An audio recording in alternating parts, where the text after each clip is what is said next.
Buen día. Se abre la audiencia en vista pública en el expediente 172 del presente año, formado por apelación directa de sentencia en amparo en la acción constitucional promovida por Eddie Ronaldo Herrera López, Silvia Antonieta Guevara Prado y José Isabel Maldonado Castillo, contra el Juzgado Primero Pluripersonal de Ejecución Penal Grupo D. El señor Secretario General de la Corte dará lectura a la parte conducente de las consideraciones y a la parte resolutiva del fallo apelado y efectuará las advertencias reglamentarias de la presente audiencia. Queden en el uso de la palabra, señor Secretario. Gracias, señor presidente.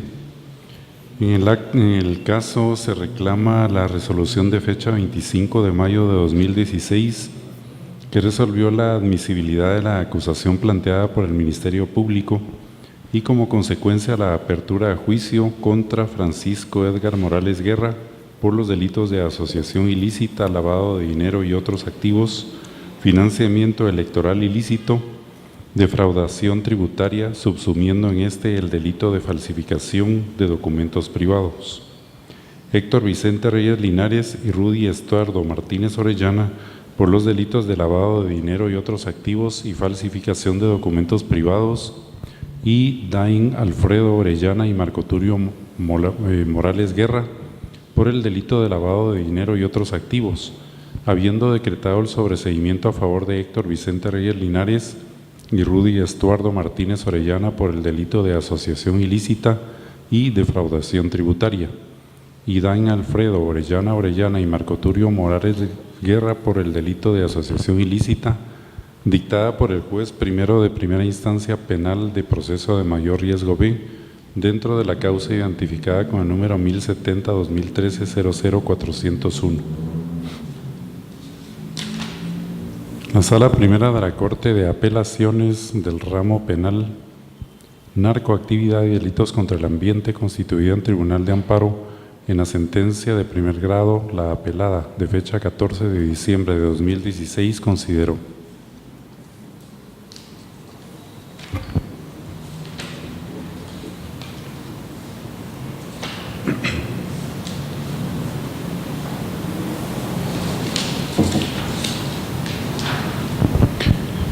planteado el escenario de condiciones y límites que se establecen para el conocimiento y otorgamiento de la protección constitucional de amparo, esta Sala de Apelaciones estima que la autoridad impugnada, al emitir la resolución de fecha 25 de mayo de 2016, que resuelve la admisibilidad de la acusación planteada por el Ministerio Público y como consecuencia la apertura a juicio que constituye el acto reclamado, actuó en el pleno ejercicio de sus facultades jurisdiccionales establecidas en los artículos 341 y 342 del Código Procesal Penal. No se vulneraron los artículos en los términos argumentados por los amparistas, habiendo fundamentado sus decisiones en la tutela judicial que permitieron no variar la forma del proceso, puesto que todas las partes, incluyendo los interponentes, tuvieron la oportunidad procesal para el planteamiento de los recursos legales correspondientes, por lo que se ha hecho honor al debido proceso y con ello al derecho de defensa. Conforme las valoraciones y análisis de los integrantes de la Sala, el Tribunal recurrido respetó las garantías procesales, no varió las formas del procedimiento punitivo y no provocó agravio alguno a los recurrentes, condición que advertimos en el considerando segundo es fundamental, por lo que al no existir un agravio directo, puesto que se ha privilegiado y fortalecido la tutela, certeza y seguridad jurídicas, mismas que son la garantía de un proceso judicial tutelar de los derechos humanos, no cabe duda que el órgano recurrido nunca vulneró ningún derecho de alguno de los amparistas, porque en todo momento actuó bajo la sombra y resguardo de los principios de imperatividad y taxatividad emanada de la ley, por lo que se concluye que no fueron violentados los artículos constitucionales y procedimentales señalados en los escritos originales que pretenden la protección constitucional, evidenciándose, eso sí, que con este tipo de planteamiento se busca desnaturalizar el amparo, dilatar los procedimientos y utilizar la garantía constitucional para entorpecimiento judicial, por lo que quienes juzgamos en esta instancia puntualizamos que el hecho que la resolución emitida por la autoridad impugnada sea contraria a los intereses del amparista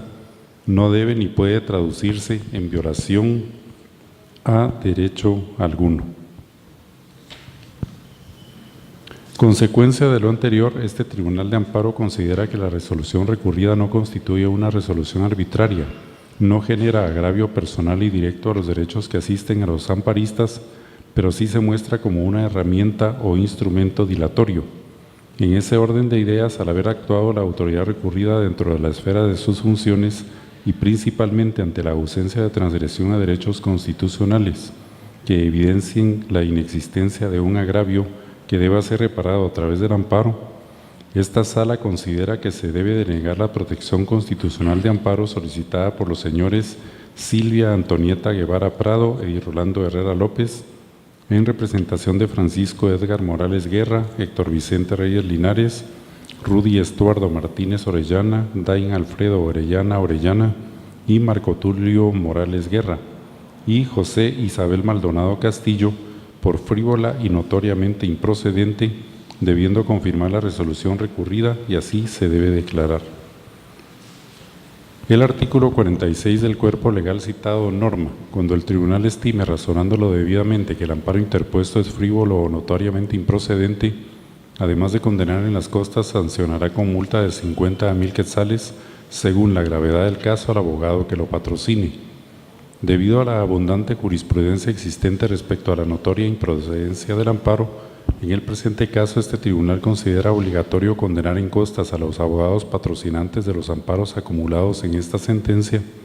así como al pago de la multa correspondiente en la forma que se hará referencia en la parte resolutiva del presente fallo.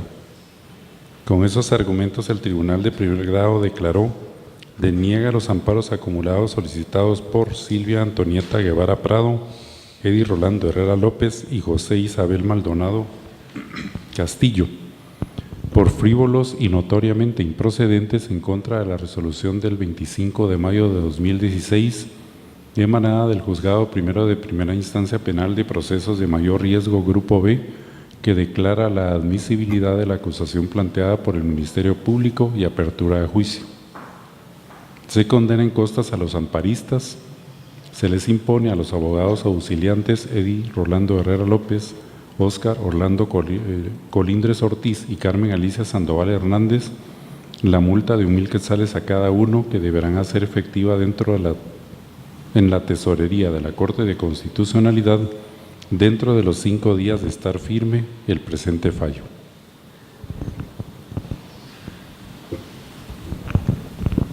En atención a lo que establece el artículo 67 del Acuerdo 1-2013 de esta Corte,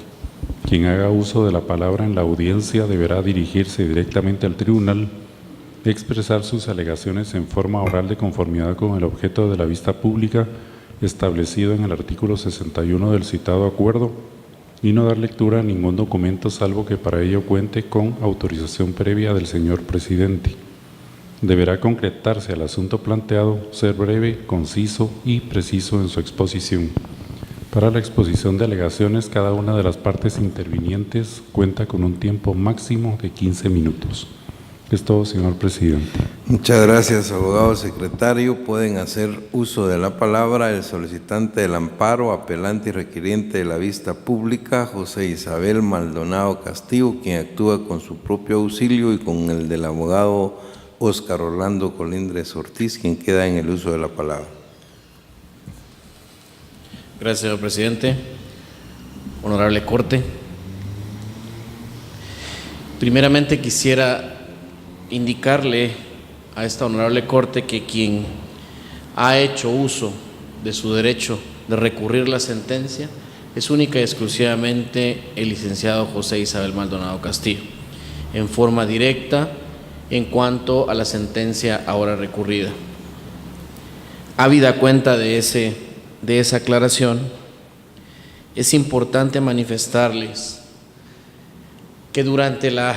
etapa intermedia que correspondía al procedimiento y el proceso subyacente, el Ministerio Público puso en conocimiento del juez de mayor riesgo el escrito conteniendo el acto conclusivo de la acusación correspondiente al abogado José Isabel Maldonado Castillo. En esa oportunidad se discutieron cada uno de los elementos que establece el artículo 332 bis del Código Procesal Penal. Cada una de las partes hizo la alegación correspondiente y el juez, al momento de dictar el auto, al que él llamó auto,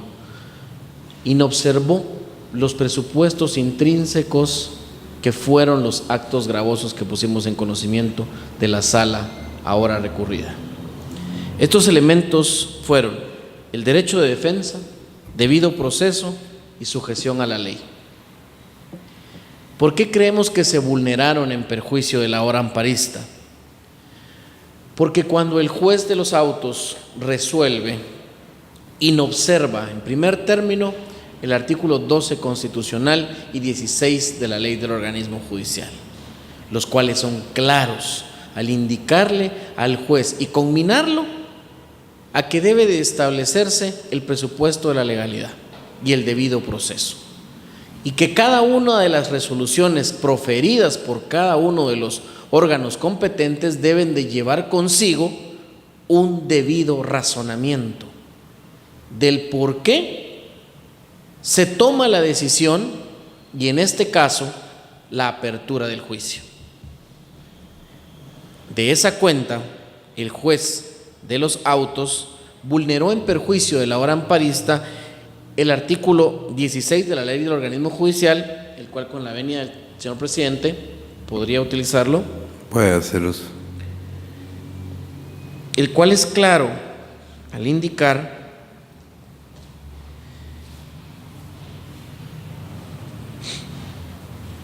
que es inviolable la defensa de la persona en sus derechos y ninguna persona puede ser juzgado por comisión o por tribunales especiales y nadie puede ser condenado ni privado por sus derechos sin haber sido oído, citado y vencido en proceso legal seguido ante juez o tribunal competente preestablecido, en el que se observen las formalidades y garantías esenciales del mismo. Un presupuesto intrínseco que conmina al juzgador a darle cumplimiento a lo que establece el artículo 141 de este mismo cuerpo normativo, el cual es claro al indicar en la literal B que los autos son autos los que deciden en materia que no es simplemente trámite o bien resuelvan el incidente o en su asunto principal antes de finalizar el trámite. Pero lo interesante de esta norma, señores magistrados, es que los autos deben ser razonados,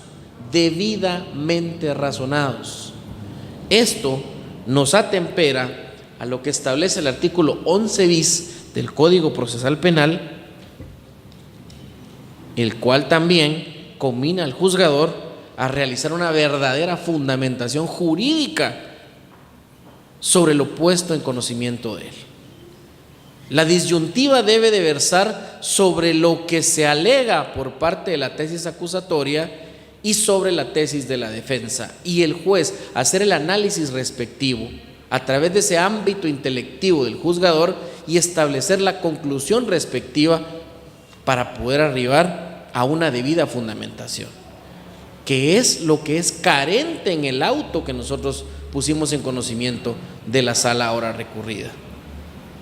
El artículo 11 bis establece que la simple relación de los documentos del proceso o la mención de los requerimientos de las partes no reemplazarán en ningún caso a la fundamentación, que es lo que el juzgador inobservó en el auto que nosotros recurrimos. Pero a contrario sensu, la sala, al momento de imponerse sobre lo expresamente alegado, establece que el juzgador actuó dentro del marco de la legalidad del artículo 341 y 342 del Código Procesal Penal. Resulta que este artículo 342 es claro al indicar en su numeral tercero la designación concreta de los hechos por los que se abre a juicio.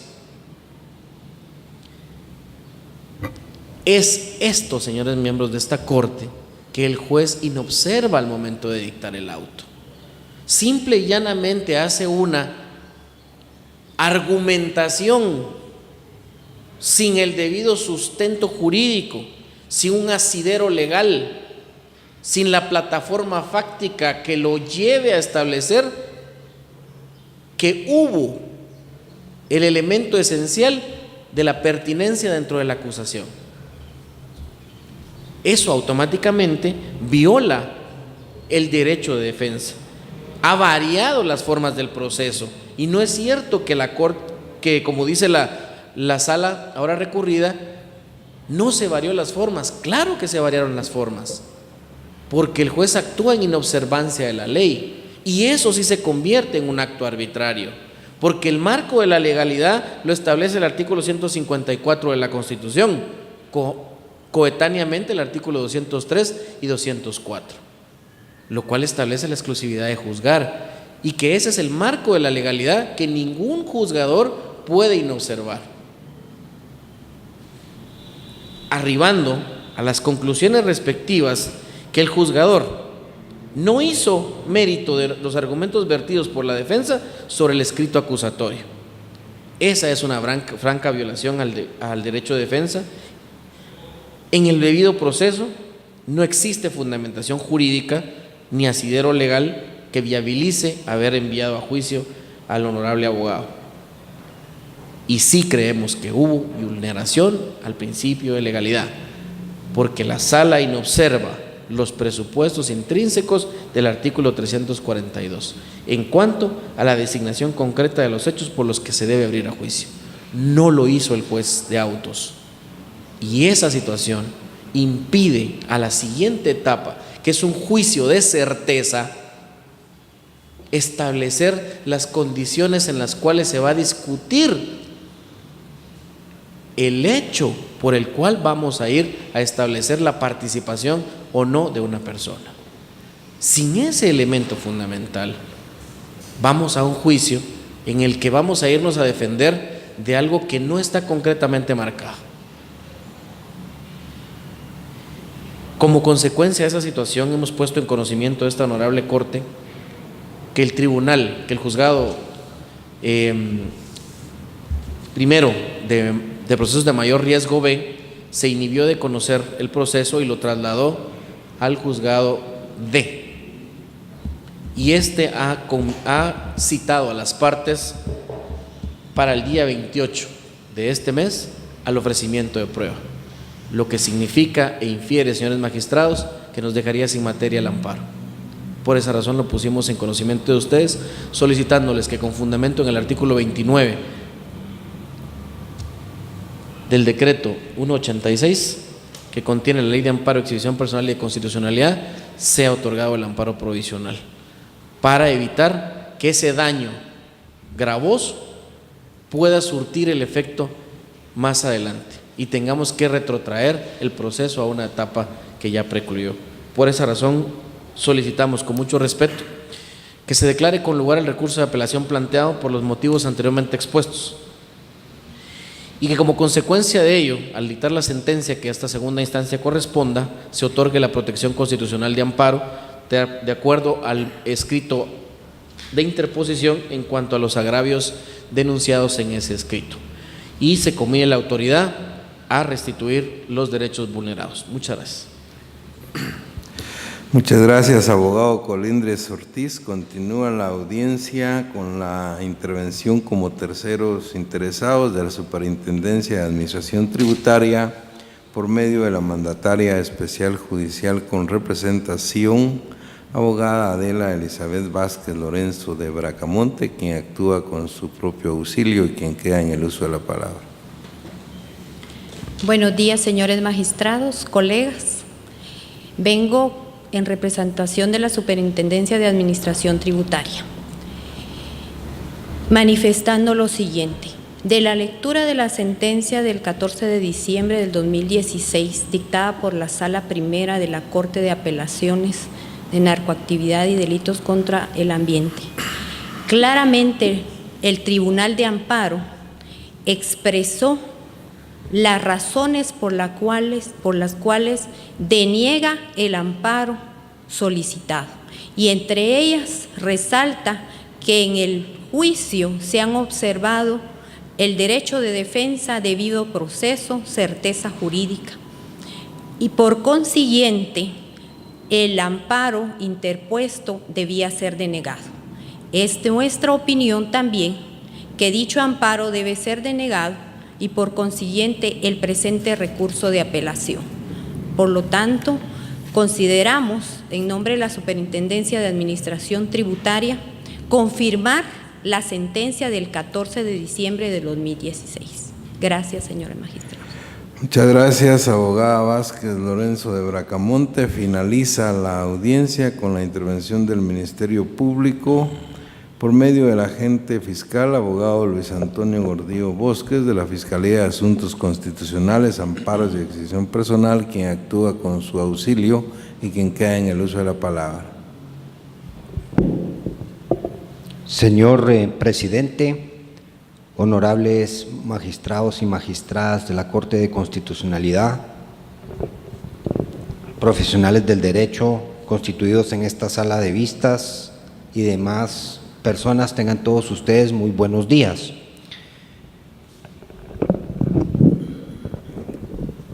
La Fiscalía de Sección de Asuntos Constitucionales, Amparos y Exhibición Personal comparte el criterio establecido en la sentencia de fecha 14 de diciembre del año 2016, emitida por la Sala Primera de la Corte de Apelaciones del Ramo Penal, Narcoactividad y Delitos contra el Ambiente, constituida en ese instante en Tribunal de Amparo, por medio de la cual deniega el amparo solicitado. Esto es atención en que existe abundante jurisprudencia de esa honorable Corte de Constitucionalidad, que cuando la autoridad reclamada resuelve apegada a derecho, apegada a todas las garantías constitucionales, no causa agravio la resolución que emite. También ha indicado esta honorable Corte que el hecho que lo resuelto no sea de acuerdo a los intereses del postulante no se puede considerar este acto como agravante. En la acción constitucional de amparo en específico que nos ocupa, la honorable Corte de Constitucionalidad, en sentencia de fecha 18 de noviembre del año 2015, dictada dentro del expediente número 3677-2015, indicó que no ocasiona agravio la decisión del órgano jurisdiccional correspondiente de admitir la acusación planteada por el Ministerio Público, si la resolución que emite es fundamentada y si respeta el debido proceso, el derecho de audiencia y la garantía constitucional de defensa.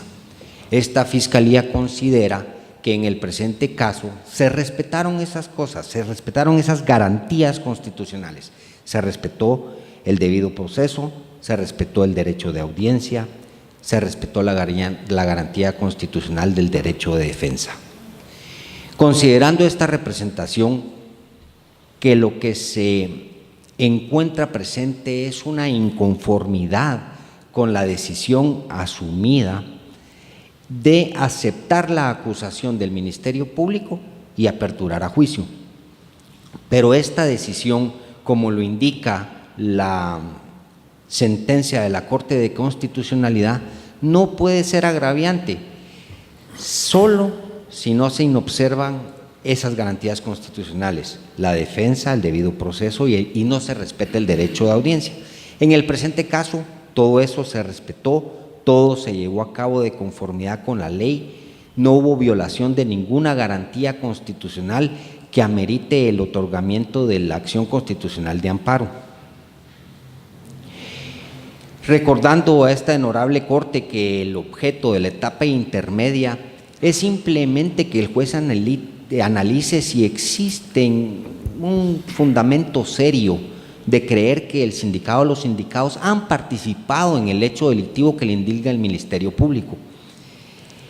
Este criterio valorativo que llegó a la autoridad judicial impugnada a declarar con lugar que acepta la acusación del Ministerio Público y que es pertinente aperturar a juicio porque existe la presunción, existe indicios razonables suficientes para creer que los sindicados pudieron cometer los hechos que se les indilgan, no puede causar agravio.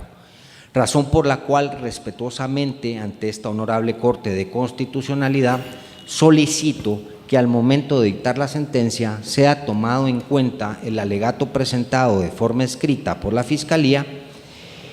y al resolver se declare sin lugar el recurso de apelación interpuesto y en consecuencia se confirme la sentencia de primera instancia y se deniegue la acción constitucional de amparo interpuesta. Muchas gracias. Muchas gracias, abogado Gordillo Bosque. Se clausura la presente audiencia. Buen día.